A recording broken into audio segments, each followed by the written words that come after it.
أنا بابا نويل، واليوم رأس السنة. إنه يومي المفضل، خصوصا في هذه السنة. أنا متحمس للغاية. لم يبقى إلا بضع ثواني ويبدأ الحفل. إنه حفلي طبعا. سأزينه بالحلوى والدماء. يضحك وينظر إلى ساعة يده وهو يقول تيك توك تيك توك بوم.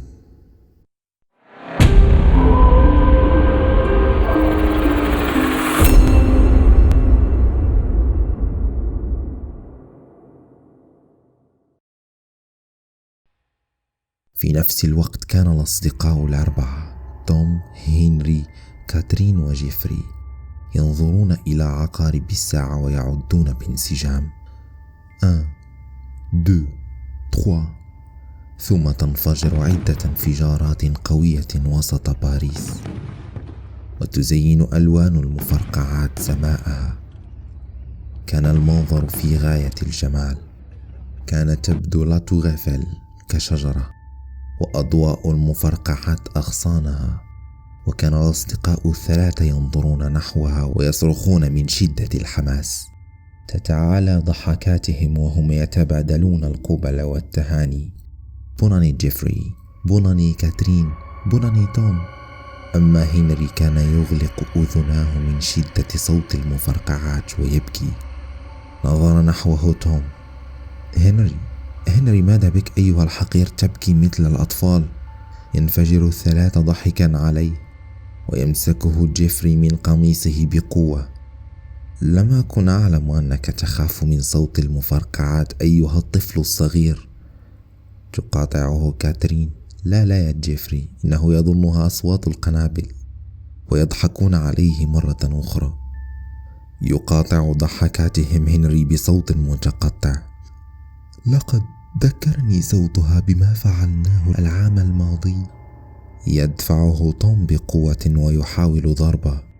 ماذا فعلنا أيها الجبان الحقير؟ ماذا فعلنا؟ هيا تكلم.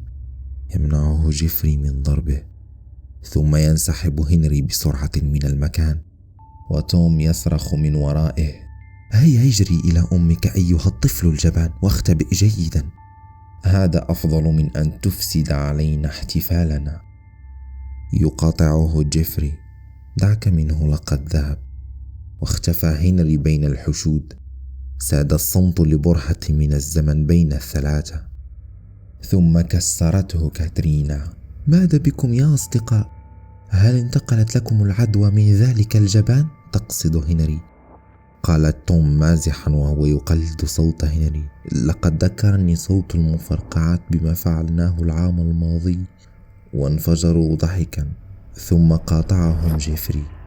دعكم منه، هيا نعود لنحتفل. لقد أحضرت لكم الكثير من المخدرات.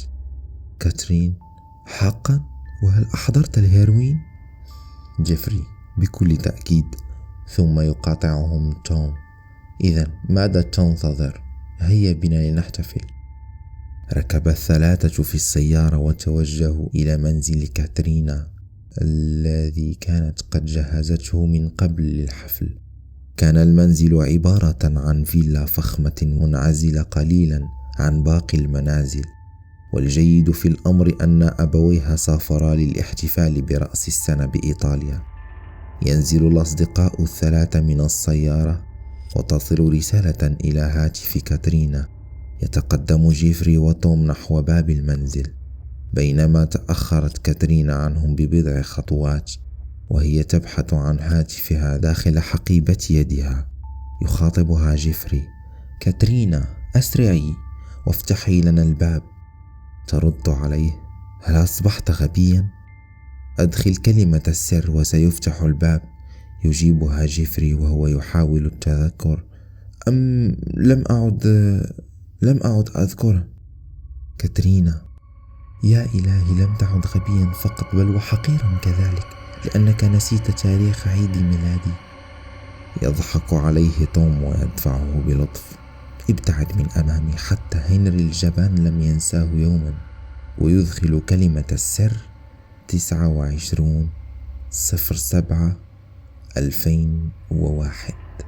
يفتح باب الفيلا ببطء بينما تسمرت كاترينا في مكانها وهي تقرأ رسالة هنري: لا تدخلوا للمنزل، واتصلوا بالشرطة، هناك خطب ما. تلحق بهم بسرعة وتدخل الرقم السري لغلق الباب وهي تقول: توم، جيفري، لقد تلقيت رسالة مخيفة من هنري، تعالا وألقيا نظرة. يأخذ توم منها الهاتف وبجانبه جيفري، يقرآن الرسالة ويضحكان.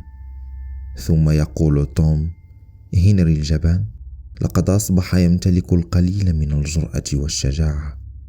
يقاطعه جيفري لكنه لم يعد ذكيا ويضحك: من يتصل بالشرطة وهو يحمل في جيبه كل هذه المخدرات؟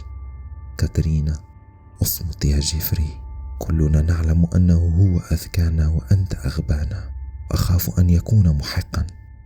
يضحك توم ويقول: هل هنري تخلص من خوفه وانتقل لك يا كاترينا؟ تجيبه كاترينا بحيرة: لا أعلم يا توم، لكن لست معتادة أن يمازحنا هنري بهذه الطريقة. يقاطعها جيفري: من الواضح أنه مقلب، يريد أن ينتقم منا ذلك الجبان. يضحك توم وهو يجلس على الأريكة في الصالة ويقول: انظروا، لقد أحضر لنا هدايا رأس السنة. ينظر جيفري وكاترينا نحو الهدايا القابعة فوق الطاولة، ثم يحملها جيفري ويقرأ الورقة المكتوبة فوق الهدية الأولى بصوت مرتفع: توم المهرج. ثم يلقي الهدية نحوه وهو يقول له: خذ هديتك أيها المهرج، ويضحك. بعد ذلك يقرأ الورقة على الهدية الثانية: كاترينا المدمنة. ثم يلقي إليها الهدية، يضحك ويقول: أما الثالثة فهي هديتي. يقاطعه توم وهو يضحك: اقرأ بصوت مرتفع: ماذا كتب لك في الورقة؟ يقرأ جيفري الغبي، ثم يضحكان. تقاطعهم كاترينا: لا يبدو هذا الأمر عادي، لكن لا أحد يعرف الرقم السري للباب غير هنري. توم: نعم، إنه هنري يحاول إخافتنا بدون أدنى شك. جيفري: نعم، إنه هنري. عندما دخلنا سمعت صوتا قادما من غرفة خوادم الكاميرا، بدون شك أنه يراقبنا ويظن أنه يخيفنا. سأتحاشى زاوية الكاميرا لكي لا يراني، وأصعد إليه سأرعبه. تقاطعه كاترينا قائلة: توم، جهز لي جرعة من الهيروين.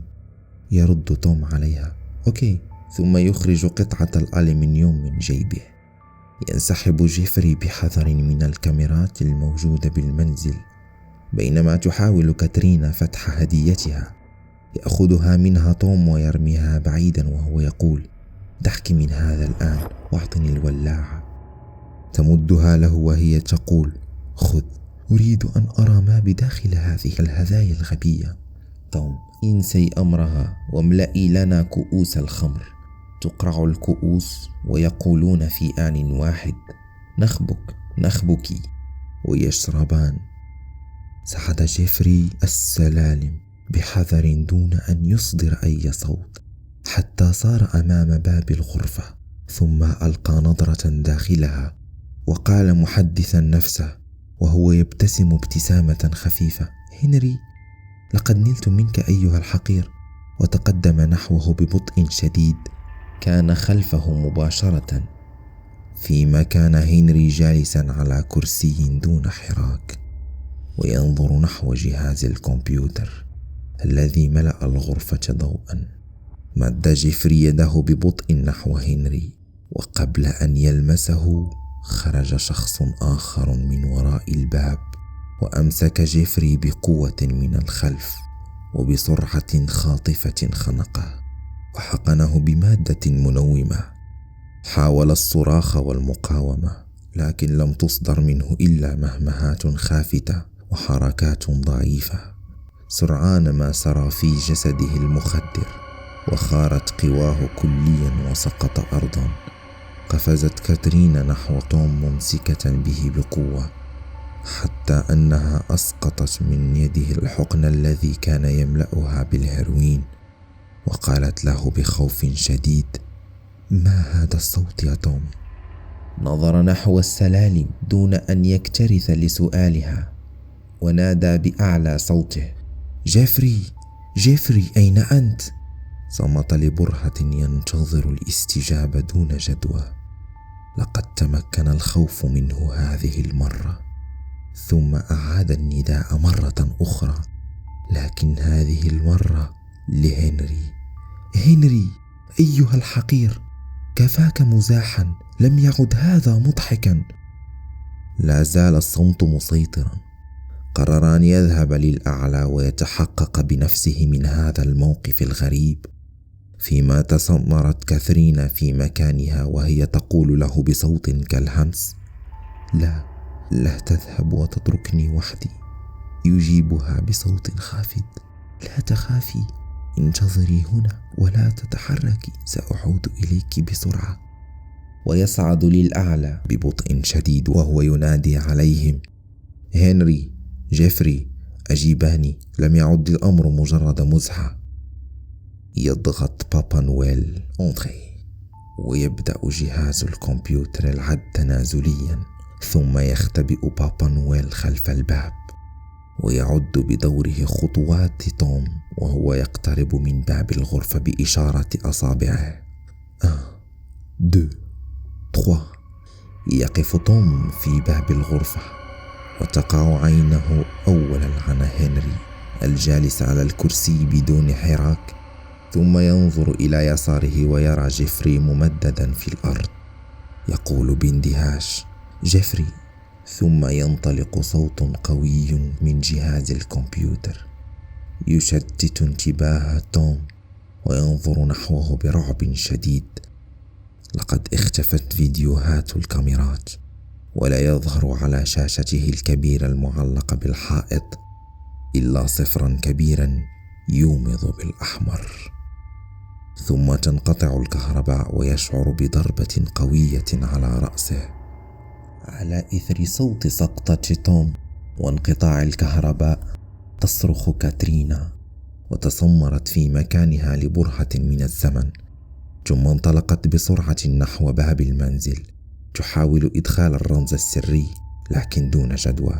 عاودت المحاولة عدة مرات دون فائدة، لأن المنزل يعد من المنازل الذكية أو الجيل الجديد، يعمل بسيستم انفورماتيك، وهي تعلم هذا جيدا.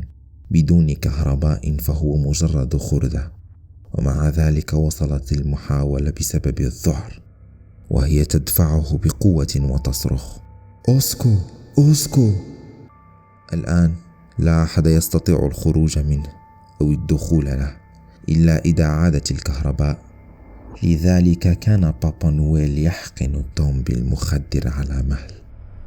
بعد أن أغمي عليه من أثر الضربة التي تلقاها على رأسه، ثم وضعه على الكرسي وقيده جيدا، وكذلك فعل بجيفري. أخيرا سيطرت كاترينا على خوفها. علمت أنه لا فائدة من فعلها هذا. فكرت قليلا ثم بدأت تبحث عن هاتفها لطلب المساعدة. لقد كان آخر مرة مع توم، لذلك توجهت نحو الصالة حيث كان يجلس، وبدأت تمرر يدها بسرعة فوق الطاولة، وأسقطت زجاجة الخمر وتكسرت، مكسرة ذلك الصمت المخيف الذي كان بمثابة الهدوء الذي يسبق العاصفة. نلتقي بكم يوم السبت مع الجزء الثاني والأخير من هذه القصة. كما نتمنى أن تدعمونا بالإعجاب والاشتراك، وأن تعطونا آراءكم في التعليقات. أستودعكم الله، وإلى اللقاء.